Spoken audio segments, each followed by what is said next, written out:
উত্তরবঙ্গে একটা মাহফিলে গেছি। আপনারা জানেন আমি কোন জায়গায় টাকা পয়সা কন্ট্যাক্ট করি না, পুরা দুনিয়া জানিয়ে দিচ্ছি। তোমার কাছে টাকা দিলে বক্তার টাকা পর্যন্ত মেরে দেয়। আমি এত থেকে বলি, উত্তরবঙ্গে একটা মাহফিলে গেছি। আপনারা জানেন আমি কোন জায়গায় টাকা পয়সা কন্ট্যাক্ট করি না, এটা আমি পুরা দুনিয়া জানিয়ে দিচ্ছি। কেউ যদি আমাদের পক্ষে কেউ কন্ট্রাক্ট করে আর বলে যে কন্ট্রাক্টে চলে এসেছে, ওইখানে গিয়ে আমি তো আমার টাইম আছে, এই যে আসছি, এসে ঢাকার থেকে এসে সরাসরি বসে পড়ছি, চা খাওয়ার প্রয়োজন নাই, আমাকে আবার তাড়াতাড়ি যেতে হবে, এটা টাইমের ব্যাপার, সময়ের মূল্য আছে আমাদের। গেলাম সেখানে, এশার নামাজ হয়ে গেল, 9টা বেজে গেল, 10টা বেজে গেল, খবর নেই। আমি গাড়ি চালায় চলে আসা শুরু করলাম। একজনে বেলে বলল, আমরা তো আপনাকে 42,000 টাকা দিয়ে আনছি। আচ্ছা আচ্ছা, এইবার পাওয়া গেল। এতক্ষণ যে তারা টালবাহানা করেছে, রহস্য পাওয়া গেছে। আমি ডাকের থামো, এই কথাটা বললো কে? ধরো একে। মসজিদের ইমাম সাহেব যে আমাকে দাওয়াত দিয়েছে, তিনি নাকি বলেছেন 42,000 টাকা কন্ট্রাক্ট করে আমাকে নিয়েছে। এই 2-3 দিন আগের, সপ্তাহখানিক আগের ঘটনা, উত্তরবঙ্গের। এটা কোন এলাকার জন্য সাথে কেউ নাই? বিষয়টা হচ্ছে এই যদি অবস্থা হয়, তাহলে সেই দেশটা আগুন লাগবে। মাহফিলের দালালি করে মাহফিল নিয়ে দিব, 15,000 টাকা দিবেন। বক্তাদের সঙ্গে আচরণ হচ্ছে, মাহফিল নিয়ে দেবে যে সে, তাকে 10,000 15,000 টাকা দিতে হবে। এরপরে আবার কন্ট্রাক্ট করে, যাওয়ার সময় হুজুর পকেটে কি ঢুকে সেটা ওই জানে। এই সমস্ত যে অবস্থা হয়, এই সমাজের অবস্থা কি হবে? খাদিজা রাদিয়াল্লাহু তাআলা আনহা দেখাইলেন, আলামিন খিতাব পেলেন, সেজন্যই 3 বছর পর্যন্ত গোপনে দাওয়াত দিলেন। এবারে দেখো, আল্লাহ বলছেন ফাসদা বিমা তুমার, আপনাকে আমি গোপনে দাওয়াত দেওয়ার জন্য পাঠাইনি। আপনি দুর্বল নন, আপনি অসহায় নন, আপনি তো কবি শক্তিশালী, আপনি তো মালহামার নবী, আপনি তো যুদ্ধের নবী হবেন। আপনি তো ওই নবী না, মুরগি জবাই করতে ভয় পায়। আমাদের দেশে এখন বলে না, আমাদের হুজুর এত বড় বুজুর্গ মানুষ, এত বড় বুজুর্গ, একটা মুরগি জবাই করতে ভয় পায়।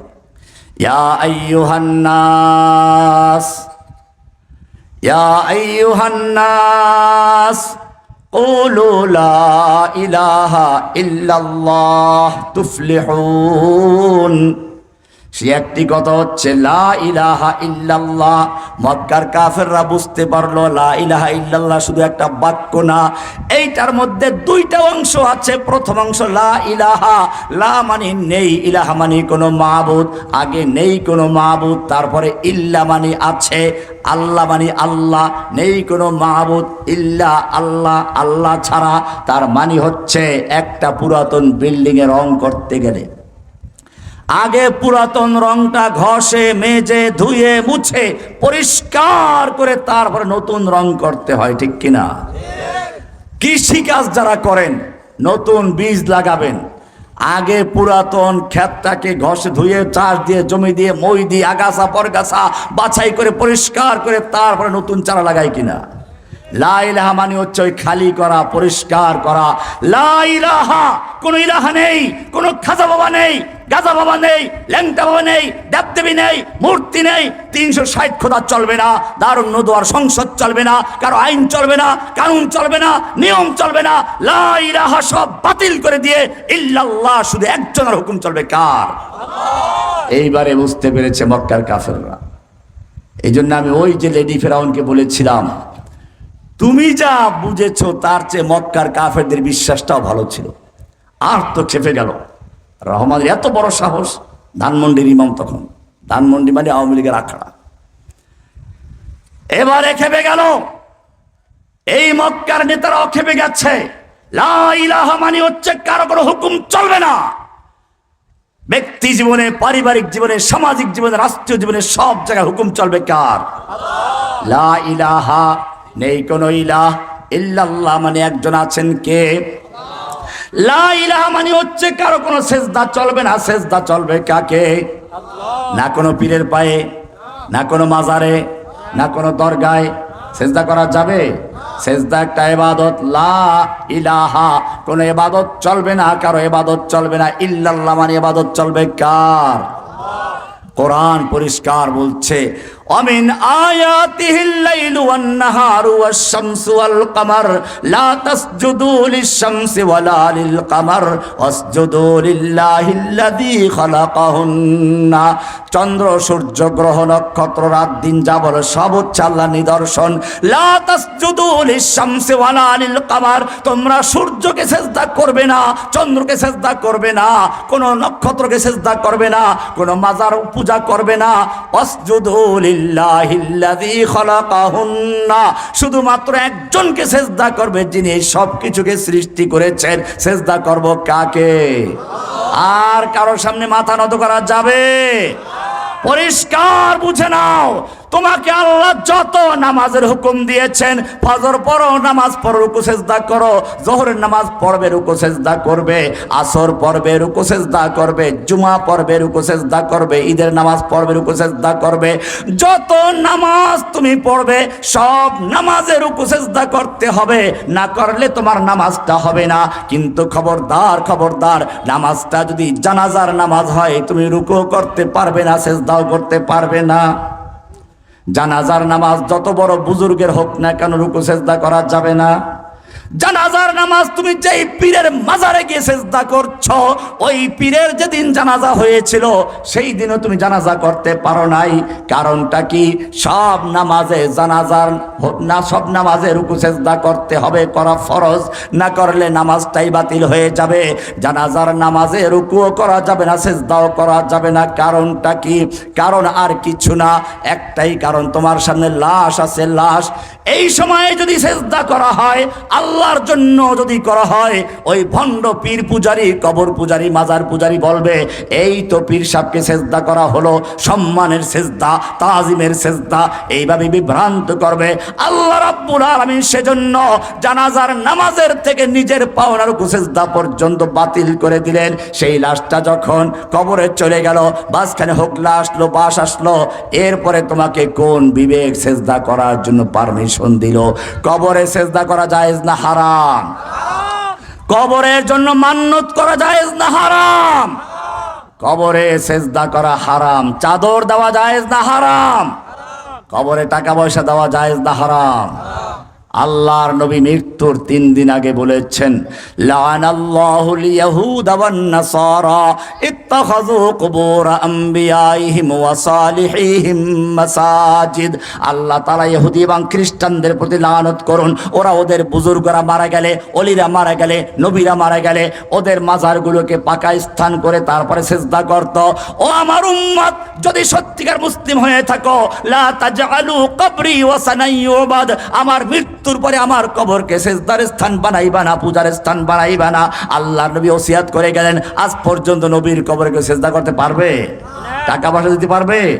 নবীর কবর জিয়ারত করে সামনে বের হও, মদিনার জান্নাতুল বাকি নামক কবরস্থান রয়েছে, 10,000 সাহাবায়ে কেরামদের কবর রয়েছে। আল্লাহর নবীর স্ত্রী আয়েশার কবর আছে সেখানে, ওসমানে গনির মতো লোকের কবর আছে সেখানে। মুসলমান গিয়ে দেখবে সেইখানে কোনো পাকা মাজার নাই, চাদর নাই, মোমবাতি আগরবাতি নাই। আবার তুমি উহুদ পাহাড়ের দিকে চলে যাও, যেইখানে আল্লাহর নবীর দান শহীদ হয়েছিল, যেইখানে হামজা সাইয়্যিদুশ শুহাদা, সমস্ত শহীদদের সরদার, জান্নাতের সুসংবাদ প্রাপ্ত সাহাবী শুয়ে আছেন, মুসআব বিন উমাইর শুয়ে আছেন। সেইখানে গিয়ে দেখবে উহুদের পাহাড়ের প্রান্তরে কবরস্থান আছে, কবরস্থানের চতুর্দিকে দেওয়াল আছে, মাঝখানে কোনো কবর পাকা নাই। আমি জিজ্ঞেস করতে চাই, কবর পাকা করা, কবরের চাদর দেওয়া যদি ভালো কাজ হতো, সাহাবায়ে কেরামদের কবরে দেওয়ার কি লোকের অভাব ছিল? শুধু কি এই সুতার চাদর দিত? মানুষ তার কলিজা ছিঁড়ে তা দিয়ে সুতা বানিয়ে চাদর দেওয়ার মতো লক্ষ লক্ষ মুসলমান মওজুদ ছিল, ঠিক না? দিচ্ছেন না কেন? আল্লাহ নবী লানত করেছেন, সাবধান করেছেন। বোঝা গেল এই যতগুলো মাজার আছে, পূজারি আছে, এগুলোর মধ্যে হিন্দুর মধ্যে কোনো পার্থক্য আছে? একটা পার্থক্য আছে, মূর্তি পূজকরাও তাদের অলি বুজুর্গদের পূজা করে, মুসলমানরাও ওই মাজার পূজারি যারা তারা অলি বুজুর্গের পূজা করে। পার্থক্য এতটুকু, ওরা অলি বুজুর্গদের মারা যাওয়ার পরে মূর্তি বানাইয়া মাটির উপরে রাইখা তারপরে পূজা করে, আর মুসলমানরা মাটির ভিতরে রাইখা মাজার বানাইয়া পূজা করে। এছাড়া কোনো পার্থক্য আছে? আর কোনো পার্থক্য নেই। মক্কার লোকেরা মূর্তি পূজা করতে কেন? এরা মূর্তিকে আল্লাহ মানত না। এখন বলতে গেলে ওই যে বললাম লা ইলাহা ইল্লাল্লাহ, এইখানে গিয়ে গন্ডগোলটা লেগে যায়। হাসিনা যা বলেছে তার চেয়ে মক্কার কুফফারদের ঈমান অনেক মজবুত ছিল। কি ছিল? বুঝবেন তো নাকি ইনশাআল্লাহ? তাহলে আমি দলিল দিই। মক্কার লোকদের সম্পর্কে আমাদের সমাজ মনে করে ওরা কাফের ছিল মানে আল্লাহ মানত না। এটা মিথ্যা কথা। ওরা আল্লাহ মানত, ভালো করেই মানত। গন্ডগোলটা কোন জায়গায় সেটা আজকে ক্লিয়ার হবে। ভালো করে ঈমান মজবুত করবেন, শিখবেন। কেবল ওয়াজ করতে আসলাম আর কি বললো কান দিয়ে বের হয়ে চলে গেল, এটা ওয়াজ না। মক্কার লোকেদের সম্পর্কে আপনাদের বিশ্বাস কি? আল্লাহ বিশ্বাস করেন তাই কাফের, এটা না, এটা ভুল কথা। মক্কার লোকের আল্লাহ মানত। আমি আগে এটা দেখাই, কোরআন থেকে শুনুন। কোরআন বলছে ওয়ালা ইন সাআলতাহুম মান খালাকাহুম লায়াকুলুন্নাল্লাহ। হে নবী, আপনি যদি মক্কার কাফেরদেরকে জিজ্ঞেস করেন মান খালাকাহুম, কে ওদের সৃষ্টি করেছে,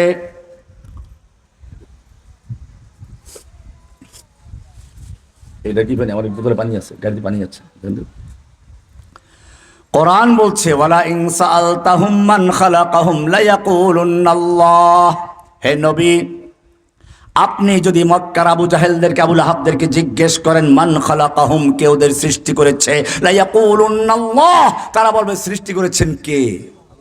তাহলে সৃষ্টিকর্তা আপনি আমি যেমন বিশ্বাস করি কাকে, ঠিক মক্কার আবু জাহেল আবু লাহাবরাও সৃষ্টিকর্তা বিশ্বাস করতো কাকে? একটা। দুই নম্বর আসেন ওয়ালা ইন সাআলতাহুম মান খালাকাস সামাওয়াতি ওয়াল আরদা ওয়া সাখখারাশ শামসা ওয়াল কামার। হে নবী, আপনি যদি ওই মক্কার আবু জাহেল আবু লাহাবদেরকে, কাফের মুশরিকদের জিজ্ঞেস করেন মান খালাকাস সামাওয়াতি ওয়াল আরদ, কে আসমান জমিন সৃষ্টি করেছে, ওয়া সাখখারাশ শামসা ওয়াল কামার, চন্দ্র সূর্য তোমাদের অধীনস্থ করে দিয়েছেন কে, নিয়মিত আলো দিয়ে যায়, কে এটা করেছেন? লায়াকুলুন্নাল্লাহ।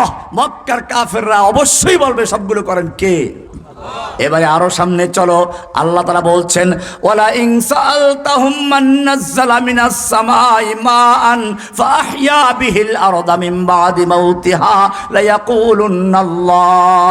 হে নবী, আপনি যদি মক্কার কাফেরদেরকে জিজ্ঞেস করেন, মক্কার আবু জাহেল আবু লাহাবদেরকে জিজ্ঞেস করেন মান নাযালা মিনাস সামাই মাআন, কে আসমান থেকে পানি বর্ষণ করে, কে আসমান থেকে? ফাআহইয়া বিহিল আরদা মিন বাদি মাউতিহা, অতঃপর সেই বৃষ্টির পানির মাধ্যমে শুকিয়ে চৌচির হয়ে যাওয়া জমিনকে, মৃত্যু জমিনকে আবার উর্বর শক্তি দিয়ে আবার তরুতাজা করে ফসল উৎপন্ন করান কে? আল্লাহ বলছেন লায়াকুলুন্নাল্লাহ। মক্কার কাফেরদেরকে এই কথা জিজ্ঞেস করলে তারা বলবে ফসল দেয় কে? তাহলে মক্কার কাফেররা বিশ্বাস করত ফসল দেওয়ার মালিক কে, আর আমাদের সেই লেডি ফেরাউন বিশ্বাস করতো ফসল দেয় কে? দুর্গা দেবী। কে? দুর্গা দেবী গজে চড়ে আসলে, আপনারা জানেন না কাহিনী, সে মন্দিরে গিয়ে এই বক্তব্য দিয়েছিল, তার প্রতিবাদ করেছিলাম, যার কারণে আমাকে জেলে ঢুকাই দিল। এরপরে তার পতনের 6 মাস আগে আমার জামিন হয়েছিল। জেল গেটে বের হলাম, সঙ্গে সঙ্গে 3-4টে গাড়ি এসে ধরে নিয়ে জংটুবি পরাই দিয়ে, হ্যান্ডকাপ লাগাইয়া, বিরুদ্ধ লাগাইয়া, বেরি লাগাইয়া, তারপরে নিয়ে গুম করে ফেললো আর প্রচার করলো রহমানি বের হয়ে গেছে, ইন্ডিয়ার সব মিডিয়া সোচ্চার হয়ে গেল, ছোটা লাদেন নিকাল গিয়া, লাদেন বের হয়ে গেছে। বাঘ যেমন খাঁচার থেকে বের হয়ে গেলে ওদের যেমন ভয় গ্রামের মধ্যে দূর ছুটতে থাকে, এরকম হাসিনার পেটে পায়খানা শুরু হয়ে গেছে। এরপরে নিয়ে গেল, আবার মানুষ ঢুকিয়ে দিল আর বলল যে আপনি জেলখানায় চিরস্থায়ী বাসিন্দা হয়ে থাকবেন। আমি বললো চিরস্থায়ী বাসিন্দা বারবার মালিক কে? ফেরাউন জীবনে কখনো স্থায়ী হয় না। আল্লাহ তাআলা ঢিল দেন। আল্লাহ কোরআনে বলেছেন ইন্না বাতশা রাব্বিকা লাশাদীদ। আল্লাহ যখন পাকড়াও করেন, আল্লাহ যখন ধরেন, কঠিন ভাবে ধরেন। বিশ্বাস ছিল কোরআনের উপরে, সেজন্য হাসিনার জেল জুলুম অত্যাচার চুল পরিমাণ লড়াতে পারে না ইনশাআল্লাহ। মনে সাহস রাখবেন, ঈমান মজবুত রাখবেন। কোন দুর্গা দেবী ফসল দেওয়ার মালিক নয়, কোন পীর ফকির আপনার ভাগ্য পরিবর্তন করার মালিক নয়। মক্কার কাফেররা বুঝতে পেরেছে লা ইলাহা এই মানে হচ্ছে আমাদের পীরগিরি চলবে না, খাজা বাবাগিরি চলবে না, আমাদের আইন কানুন চলবে না, আমাদের সংসদ চলবে না, আমাদের আইন তৈরি করা চলবে না, আইন চলবে একমাত্র ইল্লাল্লাহ, একমাত্র হুকুম চলবে কার? এটা মক্কার কুফাররা বুঝতে পেরেছিল। হেদায়েত দেওয়ার মালিক কে? আপনি বলবেন মক্কার কুফাররা মূর্তি পূজা করতো, আমরা তো মূর্তি পূজা, এইখানে পার্থক্য আছে। মূর্তি পূজা কেন করতো তাও কোরআনে আছে, সেখানেও মিল আছে। আপনি তো বুঝতেছেন না। মক্কার কাফেররা মূর্তি পূজা করতো, মূর্তিকে আল্লাহ বিশ্বাস করতো না, আমি আগেই বলেছি।